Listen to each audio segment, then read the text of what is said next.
14 বছর বয়সে আমরা কি করি? স্কুলে যাই, পড়াশোনা করি। কিন্তু মাত্র 14 বছর বয়সেই এই ছেলেটা বানিয়ে ফেলেছিল কোটি টাকার কোম্পানি। তার নাম তিলক মেহতা। মুম্বাইয়ের এক সাধারণ স্কুল বয়, কিন্তু তার স্বপ্ন ছিল অসাধারণ। একদিন স্কুল থেকে ফিরে এসে জানতে পারে যে বাবার জরুরি একটা ফাইল বাড়িতে পাঠানো দরকার, কিন্তু কোনো কুরিয়ার সার্ভিসই সেটা সেদিনের মধ্যে ডেলিভারি করতে পারবে না। এখান থেকেই তার মাথায় আসে একটা নতুন ভাবনা। আচ্ছা, যদি এমন একটা সার্ভিস হয় যেটা শহরের মধ্যেই দিনের দিন পার্সেল পৌঁছে দেবে। মুম্বাইয়ের ডাব্বাওয়ালারা খুব দ্রুত কাজ করে এবং অসাধারণ তাদের নেটওয়ার্ক।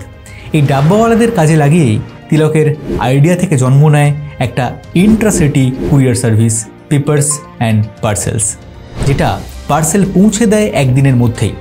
তিলকের এই স্টার্টআপ দ্রুত জনপ্রিয় হয়। মাত্র 1 বছরের মধ্যেই তারা 12,000-এর বেশি পার্সেল ডেলিভারি করে এবং এখন এই কোম্পানির ভ্যালুয়েশন 100 কোটি টাকারও বেশি। তিলক প্রমাণ করে দিয়েছে যে বয়স নয়, দৃষ্টিভঙ্গি আর সাহসী সব। তাই তুমি কত ছোট সেটা নয়, তোমার আইডিয়াটা কত বড় সেটাই ভাবো।